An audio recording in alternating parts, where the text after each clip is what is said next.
شادی کے بعد میرا شوہر دوسرے شہر میں کام کرتا تھا اور میرے ساتھ میرا دیور رہتا تھا۔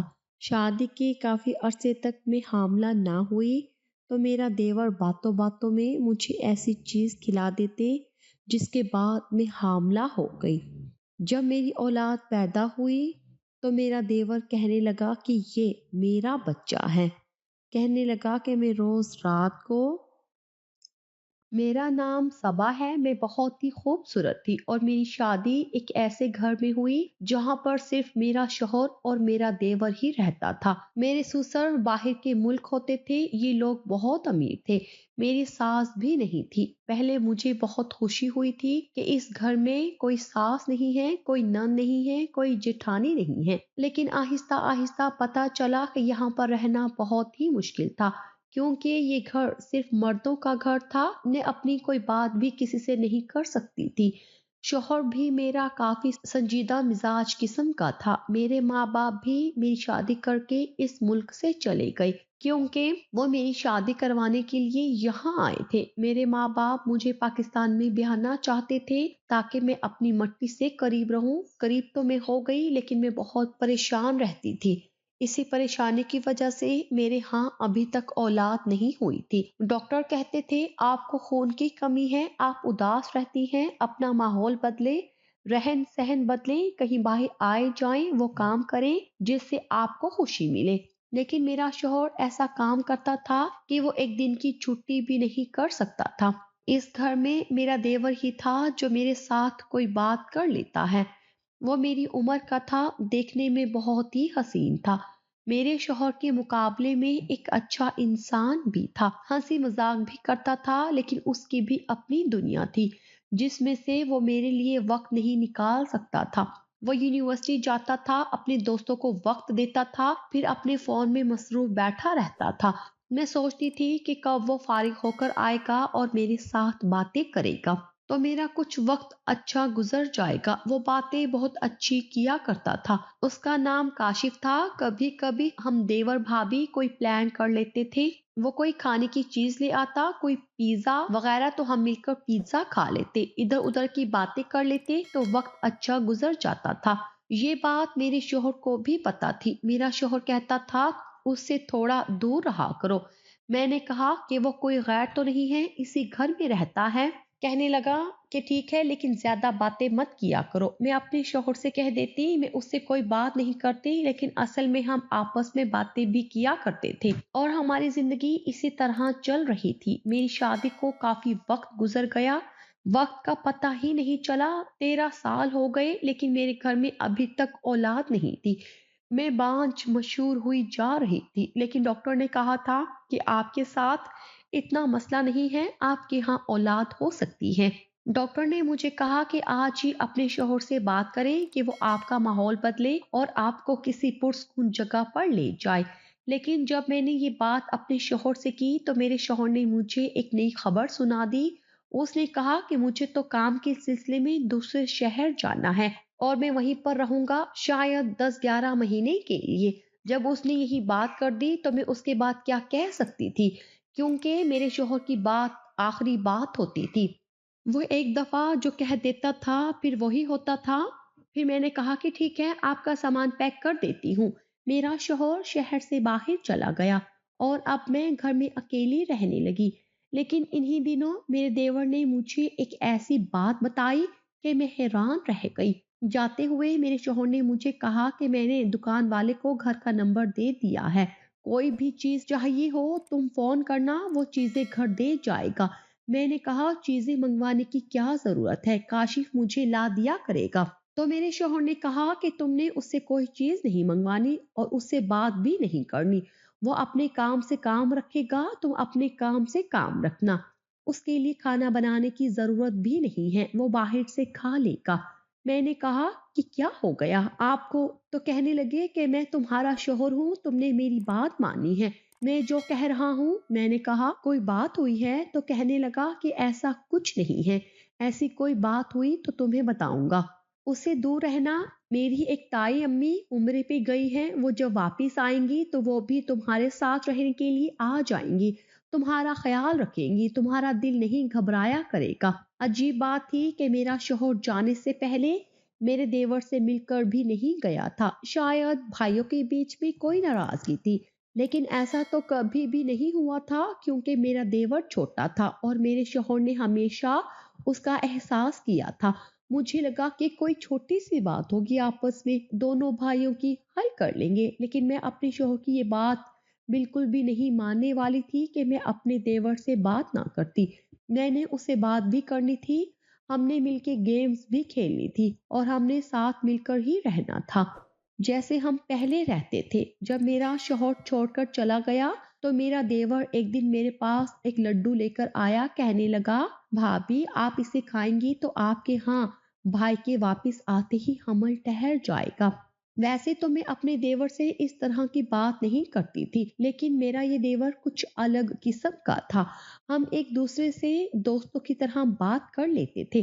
اس نے کہا کہ بہت وقت ہو گیا ہے، بھائی کو احساس نہیں ہے، آپ کا علاج کرواتے نہیں ہیں، آپ کو کہیں دم کروانے بھی نہیں لے جاتے ہیں، لیکن میں اس گھر میں بچے کو دیکھنا چاہتا ہوں تاکہ آپ کے چہرے کی اداسی ختم ہو جائے، اس لیے میں یہ دم کروا کے لایا ہوں۔ 10 دن تک آپ کو یہ کھانا ہوگا، اس کے بعد بھائی آئے گا تو خوشخبری بھی آ جائے گی۔ میں نے اپنے دیور کا شکریہ ادا کیا اور اسے یہ بھی کہا کہ تم واقعی بہت اچھے انسان ہو جس نے میرے لیے اتنا سوچا۔ اللہ تمہیں ایک پیارے سے بچے کا چاچو بنائے۔ میں نے وہ لڈو کھا لیا اور اسی طرح 10 دن تک روز وہ لڈو یہ سوچ کر کھا لیتی کہ سب کچھ ٹھیک ہو جائے گا۔ میرا دیور بھی روز مجھے کہانیاں سناتا کہ یہ لڈو تو فلاں نے بھی کھایا تھا جہاں سے میں لے کر آیا ہوں، ان کی بڑی ہوا اڑی ہے، لوگ ان کے پاس جاتے ہیں اور اپنا مسئلہ حل کرواتے ہیں، آپ کا مسئلہ بھی حل ہو جائے گا۔ میں نے خصوصی دعا بھی کروائی ہے، لیکن میرے دیور نے مجھے یہ بھی کہا کہ آپ نے یہ بات اپنے شوہر کو بالکل بھی نہیں پتہ نہیں لگنے دینی، کیونکہ وہ ایسی باتوں پر یقین بھی نہیں کرتے، اور اگر انہوں نے یہ جان لیا کہ یہ لڈو میں نے آپ کو دیا ہے تو پھر تو وہ میری جان لے لیں گے۔ میں نے کہا کہ کوئی لڑائی چل رہی ہے تو کہنے لگا کہ نہیں، کوئی لڑائی نہیں ہے، وہ جہاں گئے ہیں وہاں مجھے بھیجنا چاہتے ہیں لیکن میں جانا نہیں چاہتا، تو وہ مجھ سے ناراض ہو گئے۔ انہوں نے کہا اتنی چھوٹی سی بات ہے، وہ تو ایسے ناراض ہو رہے تھے کہ جیسے تمہارے ساتھ جینا مرنا ہی ختم ہو گیا ہو۔ کہنے لگا ہاں بس ایسے ہی ہیں، فوراً سے غصہ کر دیتے ہیں۔ لیکن ان دنوں میں نے اپنے دیور میں ایک اور بات نوٹ کی تھی جو پہلے وہ کبھی بھی نہیں کرتا تھا، وہ یہ کہ اب وہ رات کو دیر سے گھر آیا کرتا تھا۔ میں بھی اکیلی تھی، اس لیے میں نے اسے کہا کہ جلدی آ جایا کرے، میرا دل گھبراتا ہے۔ اس نے کہا کہ بھابھی جلدی آنے کی کوشش کرتا ہوں لیکن کام ہی ایسا ہے، جو آپ کے لیے صبح لڈو لاتا ہوں ساری رات اس پر عمل ہوتا ہے اور وہ عمل کرانے کے لیے مجھے وہیں پر بیٹھنا پڑتا ہے۔ 10 دن تک میں نے وہ لڈو کھایا اور اپنے شوہر کو بہانے سے بلا لیا، اسے کہا کہ تم آ جاؤ، مجھے تم سے ضروری کام ہے، میرا بھی دل نہیں لگتا، میں اکیلی ہوں۔ شوہر نے کہا کہ ٹھیک ہے، پھر میں تمہیں اپنے ساتھ ہی لے جاؤں گا، یہاں پر میرا کام بہت زیادہ ہے۔ میں نے کہا کہ ہاں آ جائیں، مجھے آپ کی ضرورت ہے۔ لیکن جب شوہر آیا تو میں یہ دیکھ کر حیران رہ گئی، اس نے میرے دیور کو سلام تک نہیں کیا، اس کے پاس سے ایسے گزر گیا جیسے وہ بیٹھا ہی نہیں تھا۔ میرا دیور بھی حیران تھا کیونکہ اس سے پہلے وہ یہ کہہ رہا تھا کہ جب وہ آئیں گے تو مجھے ضرور معاف کر دیں گے اور سب کچھ ٹھیک ہو جائے گا، پر میرے شوہر نے ایسا نہیں کیا۔ میرا شوہر مجھے اپنے ساتھ دوسرے شہر میں لے گیا اور میں وہیں پر رہنے لگی۔ ابھی مجھے یہاں رہتے ہوئے 1 مہینہ ہوا تھا کہ پتہ چلا کہ میں امید سے ہوں۔ یہ خبر میرے لیے ایسی ہی تھی کہ جیسے مرتے ہوئے انسان کو زندگی مل جائے۔ شادی کے 13 سال بعد اس طرح کی خبر ملنا کوئی چھوٹی بات نہیں تھی۔ میں بہت زیادہ خوش ہو گئی۔ میں نے اپنے شوہر کو لڈو والی بات تو نہ بتائی، لیکن اپنے دیور کو یہ بات ضرور بتانا چاہتی تھی۔ میں نے کہا تھا کہ جب تک بچہ پیدا نہیں ہوتا ہم اسی شہر میں رہیں گے۔ میرا شوہر بھی بہت زیادہ خوش تھا۔ جب میں نے اپنے دیور کو کال کی تو اس کا نمبر بند جا رہا تھا۔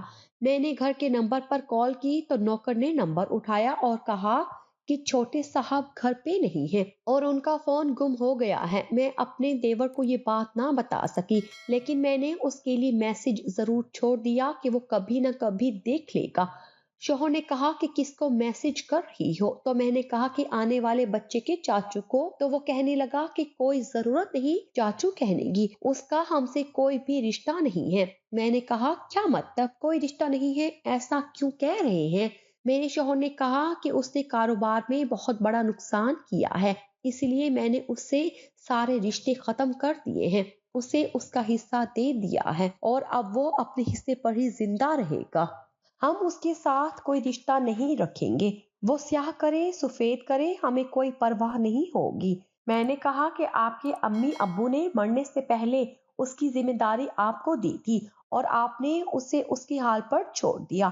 तो मेरे शौहर ने कहा कि वो धोखेबाज है, चोर है और मैं ऐसे शख्स के साथ कोई रिश्ता नहीं रखना चाहता। मैंने अपने शौहर को इतना जरूर कहा कि वो गलत कर रहा है, लेकिन मेरे शौहर ने कहा कि मेरे मामलात में तुम्हें बोलने की जरूरत नहीं है, तुम बीवी हो, तुम्हारा काम घर चलाना है और अल्लाह ने तुम्हें औलाद दे दी है, अपना दिल अब औलाद में लगाओ, घर और बाहर के मामलात मैं देखूंगा। ये मेरा भाई है, तुम्हारा भाई नहीं। अगर तुम्हारा भाई होता तो फिर तुम बोल सकती। मैंने कहा कि वो मेरे लिए भी भाइयों की तरह ही तो था। मैं अपने शौहर को क्या बताती कि हमें मिलने वाली जिंदगी की सबसे बड़ी खुशी उसी की वजह से हमें मिल रही है। लेकिन मेरे देवर ने मुझे ये सब बताने से मना किया था, इसलिए मैं चुप कर गई। सच कहूं तो उसके बाद मुझे वक्त ही नहीं मिला कि मैं अपने देवर को कॉल करूं या उससे कोई बात करूं। एक तो मेरा शौहर उससे बात करने से मना करता था और दूसरी बात ये कि मैं अपने आने वाले बच्चे की शॉपिंग और खुशियों में इतनी मसरूफ हो गई कि और किसी के बारे में सोचा ही नहीं। फिर अल्लाह ने मुझे एक प्यारा सा बेटा दिया जिसको पाकर मैं बहुत ज्यादा खुश थी। दिन भर सजदे करती रही। बेटा 2 महीने का था तो अपने शौहर को कहा कि हम वापस घर जाएंगे क्योंकि मैं आपके साथ और इस बच्चे के साथ इस फ्लैट में नहीं रह सकती, हमें घर में रहने की जरूरत है। मेरे शौहर ने कहा कि वो घर अभी भी मेरा ही है, बिल्कुल हम वहां पर जाएंगे और अगर मेरा भाई वहां पर आया तो मैं उसको इतने पैसे दे दूंगा जितना कि उसका उस घर में हिस्सा है। मैंने कहा जो भी करे पर मुझे घर जाना है। दरअसल मैं बच्चे को घर ले जाना चाहती थी कि अपने देवर से मिलवा सकूं और उसे बता सकूं कि वो प्यारे से बच्चे का चाचू बन गया है। हमें बताया गया था कि घर बंद है और मेरा देवर नहीं रहता, लेकिन जब घर में दाखिल हुई तो ऐसा महसूस होता है कि जैसे यहाँ पर कोई रह रहा था, जैसे इस घर में कोई औरत रही थी। और इसलिए मुझे पता चल गया है कि घर की हर चीज किसी औरत के इस्तेमाल में थी, ऐसा लग रहा था। लेकिन वो औरत कौन हो सकती थी, इसलिए मैंने इस बात पर ध्यान नहीं दिया। मेरा देवर वहां पर आ गया, मैंने बच्चा उसकी तरफ बढ़ाया और कहा कि देखो ये तुम्हारा भतीजा है।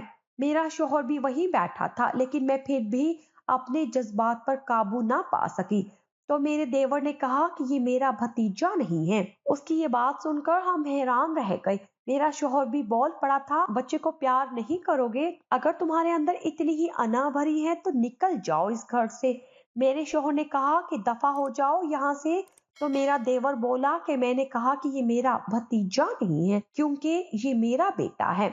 ये बात सुनकर मेरे कदमों तले से जमीन निकल गई और मेरे शौहर के भी। उन्होंने कहा कि किस किस्म की फजूल बातें कर रहे हो, अपनी भाभी पर किस किस्म का घटिया इल्जाम लगा रहे हो।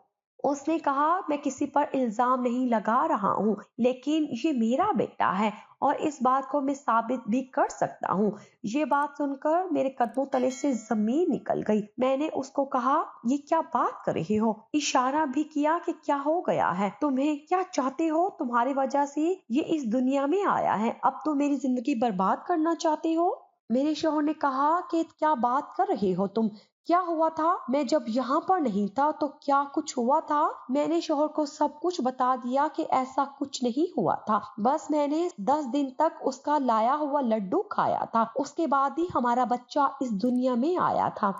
मेरे शौहर ने मेरे देवर का गिरीबान पकड़ लिया और कहा कि क्या किया है तूने, क्या मिलाया तो तूने उस लड्डू में, कहीं तुमने उसमें बेहोशी की दवा तो नहीं मिलाई थी, कहीं तूने कोई नापाक काम तो नहीं किया मेरी गैर मौजूदगी में? मेरा शौहर तो अजीब अजीब बातें कर रहा था।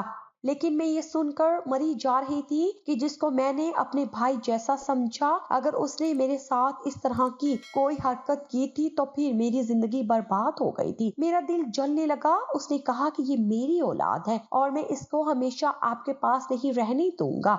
उसने कहा कि आप टेस्ट करवा लें, हमें पूरा यकीन था कि वो हमारा ही बच्चा है। इसका तो सवाल ही पैदा नहीं होता, और डीएनए टेस्ट हो भी जाता तो अंजाम क्या निकलना था। मेरे शोहर ने कहा, डीएनए टेस्ट करवाएंगे हम सारे अस्पताल पहुंच गए और फौरन टेस्ट कराया, लेकिन रिपोर्ट मिलने में 2 दिन थे। ये 2 दिन मैंने कैसे गुजारे मैं ही जानती थी।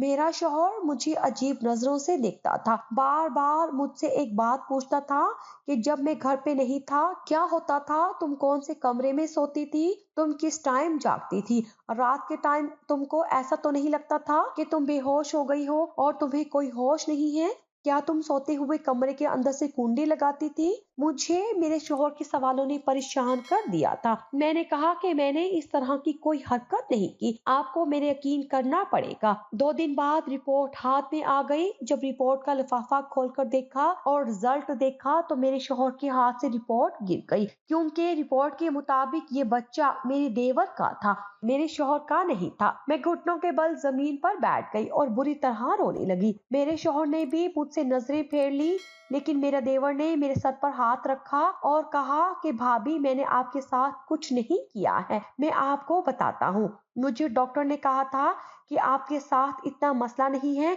इलाज हो सकता है, लेकिन आपके शौहर ने कभी भी आपका इलाज करवाया ही नहीं था। इसीलिए मैं आपकी जिंदगी में खुशियां भरने के लिए आपका इलाज करवाना चाहता था कि मैं एक लड़की के साथ मोहब्बत करता था और उससे शादी कर चुका था। उसी के लिए मैंने पैसे चुराए थे, क्योंकि वो बहुत बीमार रहती थी, लेकिन वो फिर भी हमारा बच्चा पैदा करना चाहती थी। भाई ने मेरे साथ झगड़ा किया, मुझे इसकी वजह से सब कुछ छीन लिया। वो लड़की भी इस दुनिया में नहीं रही, लेकिन उसका बच्चा इस दुनिया में आ गया। उसी दिन मुझे पता चला कि आपके यहाँ तो मुर्दा बच्चे की पैदाइश हुई है, आपका बच्चा इस दुनिया में आने से पहले ही जा चुका था, और लड्डू वाली बात सिर्फ एक बहाना थी, उसमें आपको कोई दवाई मिलाकर देता था, वो दवाई जो बहुत ही खास थी और बहुत दूर से लाई गई थी। मुझे यकीन है इसका असर जरूर होगा, और असर हो गया, क्योंकि आपने अपना दिमाग बना लिया था। बस इसको किस्मत कहे या जो भी, आपके यहाँ हमल तो हो गया, लेकिन आपका बच्चा बहुत कमजोर था, दुनिया में आते ही मर गया था। उस बच्चे की जगह मैंने अपना बच्चा रख दिया, क्योंकि मैं आपके साथ भलाई करना चाहता था, और ये भलाई मैं सिर्फ आपके लिए कर रहा था, आपके शोहर के लिए नहीं। लेकिन फिर मुझे पता चला आपके शोहर ने मेरे साथ कोई भला नहीं किया और मुझे जायदाद से मुकम्मल तौर पर आग कर दिया। इसलिए बदला लेने की खातिर मैं आपसे अपना बच्चा वापस छीनने के लिए आ गया। मैं इसके बगैर नहीं रह सकता, क्योंकि मेरे पास तो अब यही रह गया है। आपके शोहर ने सब कुछ अपने नाम कर लिया है। मेरे देवर की आंखों में आंसू थे, वो भी रो रहा था। मैंने कहा कि मैं भी तो इसके बिना नहीं रह सकती। मैं अपने देवर के पैरों में बैठ गई और उससे कहा कि तुमने हमेशा मेरी मदद की है, ये बच्चा मुझे दे दो, मैंने इसी को अपना बच्चा समझा है, मैं 3 महीने से इसी को पाल रही हूँ। तुमने मेरे साथ बहुत भला किया। अगर मुझे पता चल जाता कि मेरा बच्चा दुनिया से चला गया, मेरी गोद खाली रह जाती, तो कसम से मैं उसी वक्त मर जाती। उसके मरने का दुख मुझे अब भी है, लेकिन ये मेरे हाथ में है, तो मैं जिंदगी को जीने के बारे में सोच रही हूँ। मैंने अपने शोहर से कहा कि आपने क्यों किया ऐसा, माफ कर दे, उसने जो किया मोहब्बत के लिए किया। आप तो हमेशा अपने काम में मसरूफ रहे, ना कभी मेरी तरफ देखा, ना मेरा इलाज करवाया। आपका भाई फिर भी मेरे साथ भलाई करता रहा, जबकि ये मेरे साथ बुराई भी कर सकता था। मेरे साथ वो सब कर सकता था जो आप इससे उम्मीद कर रहे थे, लेकिन उसने फिर भी मेरी इज्जत का पास रखा, मेरी खातिर ये सब किया था, अपनी औलाद तक मुझे दे दी। अब आप उसको माफ कर दे। मेरे शौहर ने कहा कि जब तुम अपनी औलाद हमें दे सकते हो, तो मैं तुम्हारा हक क्यों नहीं दे सकता। जो तुम चाहते हो तो मैं दे दूंगा, लेकिन मेरी एक शर्त है। मेरे शौहर ने फिर ऐसी बात की कि हम तो हैरान रह गए। उसने कहा कि वो शर्त ये है कि सारी जिंदगी तुम्हें हमारे साथ रहना होगा, ताकि तुम अपने बच्चे के साथ भी रह सको। मेरे और मेरे छोटे भाई की आंखों में आंसू आ गए, हम लोग रोने लगे। उसने अपने बेटे को प्यार किया और उसे मेरी तरफ बढ़ाते हुए कहा कि ये आपका बेटा है, अब इसकी माँ आप कहलाएंगी और मैं इसका चाचू। इसको ये बात कभी नहीं पता चलनी चाहिए कि मैं इसका बाप हूँ और इसकी माँ इस दुनिया में नहीं है। मैंने इसका शुक्रिया अदा किया और इस बच्चे को गले से लगा लिया कि वो मेरा ही बच्चा था। इस बात को 4 साल हो गए हैं। मेरा बेटा 4 साल का है, बहुत खुश है, मेरे शोहर को ही बाबा कहता है और मेरे देवर को चाचू। अल्लाह ने मुझे फिर से उम्मीद दी है। मैं बहुत ज्यादा खुश हूँ और बहुत बड़ी खुशखबरी हमारी जिंदगी में आई है कि हम अपने देवर के लिए आज शाम को रिश्ता देखने जा रहे हैं। उसने कहा है कि किसी भी लड़की से शादी करने को तैयार हूँ। मैं चाहती हूँ कि वो भी अपना घर बसा ले और अपनी जिंदगी शुरू करे। हम लोग एक घर में रहते हैं और जायदाद हम सब की है।